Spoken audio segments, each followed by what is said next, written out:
सीताराम मित्रों, जय बजरंगबली, जय पंचमुखी हनुमान जी, जय कष्टहरण धाम। आज बहुत दिनों के बाद मुझे मौका मिला, समय मिला कि आपसे फिर मैं कुछ उपाय बता सकूं। और बहुत व्यस्तता भी चल रही है, धाम पर जाना पड़ता है, मंगलवार को मैं वहीं पे रहता हूं और भी बहुत सारी परेशानियां हैं। उस समय धाम पे बहुत सारी व्यवस्था और पूजा पाठ जो है वो चल रही थी। लेकिन मैं आप सबको यह बताना चाहता हूं कि इस चैनल पे जो मैं आप सबको उपाय बताते रहता हूं वो अवश्य बीच बीच में अवश्य बताऊंगा।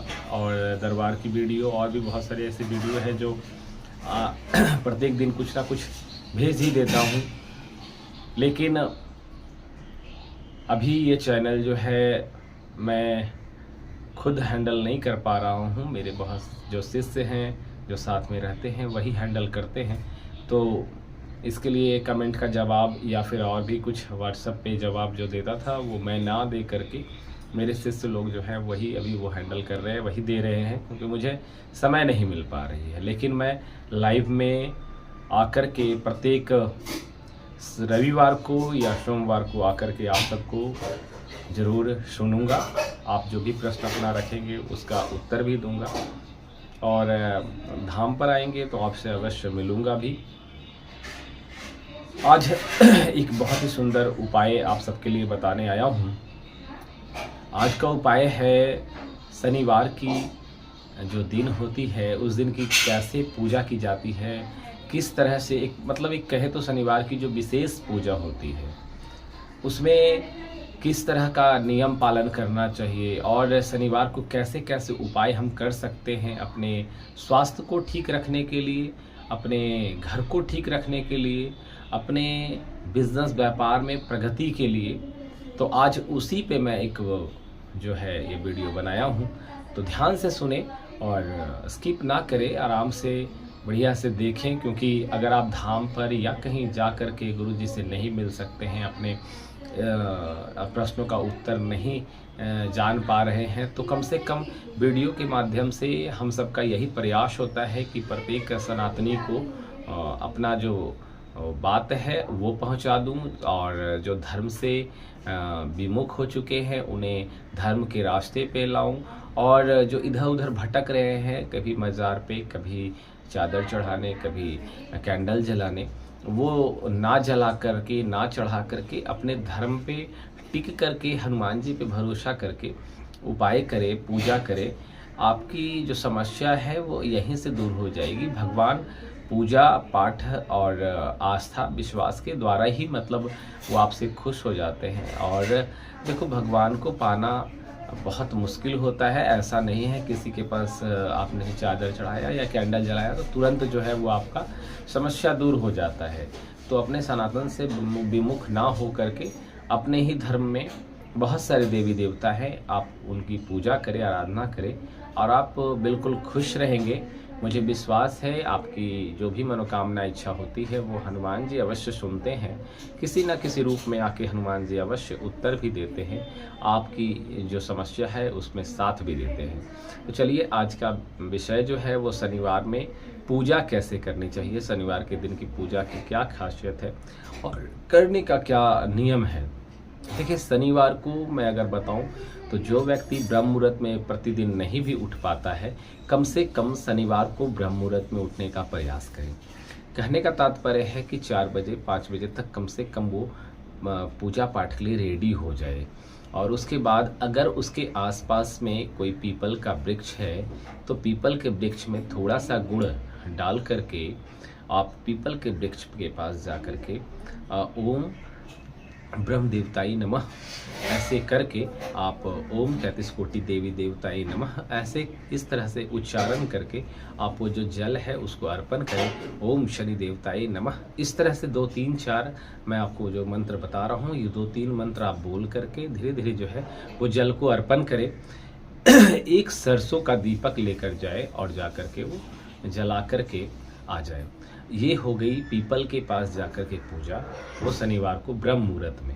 उसके बाद अपने घर में आए और घर में आने के बाद आराम से, अगर आप देखो समय, अगर आपके पास पहले आप जाग जा रहे हो, 4 बजे तक जाग जा रहे हो, 4 बजे से मतलब आप पूजा बैठ रहे हो, तो फिर आप बाहर जा कर के पीपल वृक्ष से पहले अपने घर में पूजा कर लो। अगर लेट हो रही है तो फिर क्या करो, पहले पीपल वृक्ष के पास चले जाओ, क्योंकि सूर्य उदय होने के बाद जो है पीपल वृक्ष में आप जल दोगे तो फिर उतना जो असर है, उतनी जो आपकी मनोकामना है वो पूर्ण होने में समय लगेगी। तो मैं कहने का मतलब यही है कि ब्रह्म मुहूर्त में जल वहाँ पे अर्पण कर देना है।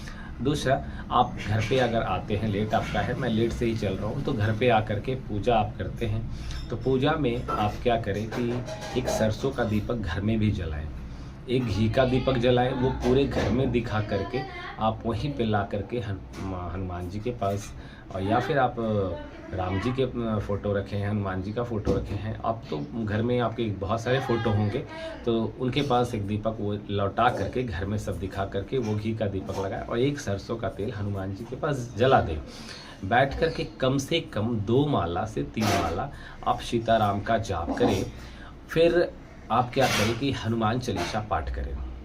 हनुमान चालीसा पाठ नियम के अनुसार तो 7 बार कर सकते हैं, लेकिन मैं गुरु आज्ञा से आपको मैं ये बता रहा हूँ कि अगर आप 3 बार भी करते हैं तो आपको फल अवश्य मिलेगा। 3 बार हनुमान चालीसा पाठ कर लें, 3 बार सीताराम का जाप कर लें और एक धूपदानी रखें। धूपदानी में थोड़ा सा धूप पहले से जला कर रख दे, गोईठा वगैरह जो होता है गोबर के उपले उसको जला दे और उसमें 5 बार आहुति ओम हनुमते नमः स्वाहा, ओम शनि देवताय नमः स्वाहा, ओम 33 कोटि देवताय नमः स्वाहा, इस तरह से 5-5 बार। फिर ओम भूमि ब्राह्मण सन्यासी देवताय नमः स्वाहा। तो जो इस तरह से करके आप 5-5 बार मंत्र करके आप हवन में आहुति दे दे और आरती कर ले। उसके बाद जो व्यक्ति बहुत दिनों से बीमार है, बहुत कष्ट में है, बहुत समस्या में है, उस दिन वो क्या करे कि शाम के समय में अपने बराबर का एक काला धागा लेकर के उसमें 2 लौंग अपने से उतारा करके उस काले धागे में बांध करके उसी पीपल के वृक्ष के पास जो वो सुबह जिस पे गया था वहीं जा करके शाम के समय एक आटे का दीपक बना करके उसमें सरसों तेल डाल करके वहाँ पे पीपल के पास जला दे। ये जो कार्य है वो 7 शनिवार कर ले। मैं सच बताता हूँ, उसके जीवन में वो जो परेशानी चल रही है स्वास्थ्य की वो बिल्कुल ठीक हो जाएगी। दूसरा, धन धान्य के लिए अगर आप दिक्कत हो रहा है तो 7 शनिवार को आप सुबह जैसे आप पूजा करने जाते हैं, साथ में एक पीपल का पत्ता आप अपने घर पर लेकर आ जाया करें और राम लिख कर के हनुमान जी के पास चढ़ा दिया करें, सामने रख दिया करें। और ये काम जो है आप 7 शनिवार करेंगे। उसके बाद वो जो 7 पीपल का पत्ता आपके पास इकट्ठा होगा, उस पत्ते को आप लाल कपड़े में बांधकर अपने तिजोरी में एक चांदी का सिक्का रख के साथ में, या फिर एक पीतल का सिक्का, तांबे का सिक्का, या फिर अगर नहीं कुछ अवेलेबल है तो फिर 10 का सिक्का, 5 का सिक्का, 2 का सिक्का, जो भी है वो रख के आप अपने तिजोरी में रख दें। धन धान्य में अगर समस्या है तो बिल्कुल सही हो जाएगी। अगर आपको किसी तरह की पूजा पाठ में मन नहीं लग रहा है और आपको लगता है कि विश्वास भगवान से उठते जा रहा है, तो आप क्या करें कि शनिवार की जो पूजा करते हैं उसमें जो आप रात में आप क्या करें कि अपने दरवाजे पे 2 दीपक जला दे घी का। शनिवार के दिन दरवाजे पे, रात में कहने का तात्पर्य है कि संध्या वेला सूर्य अस्त होने के बाद 2 दीपक अपने दरवाजे पे शनिवार को शनिवार जलाए। 5 शनिवार जलाने के बाद ही बहुत ज़्यादा जो है पॉजिटिविटी आपके घर में आ जाएगा और आपको लगेगा कि घर में भगवान का वास हो चुका है। अगर घर में किसी तरह का डर लगता है, जादू टोना टोटका ऐसा लग रहा है, भूत प्रेत से कोई समस्या लग रहा है, तो शनिवार को क्या करें कि अपने घर में एक छोटा सा मतलब एक प्रोग्राम रखें। प्रोग्राम करने का तात्पर्य है कीर्तन रखें, शाम को 7 बजे से 9 बजे के बीच में रखें, जिसमें कि 2-4 लोग बाहर के आ जाए तो ठीक, नहीं आए तो आप सब बैठ कर के हरे राम राम राम हरे हरे, हरे कृष्ण कृष्ण कृष्ण हरे हरे का कीर्तन करें, जय जय सिया राम का कीर्तन करें। इस तरह से आप अगर कीर्तन करते हैं तो 3 शनिवार होते होते जो है घर में आपको भूत प्रेत या किसी तरह का जादू टोना टोटका का समस्या रहेगा तो बिल्कुल दूर हो जाएगा। तो आज के लिए बहुत ये सब कारगर उपाय है, आप करके देखेंगे, आपको अवश्य लाभ होगा। आज के लिए बस इतना ही। जय जय श्री राम, सीताराम।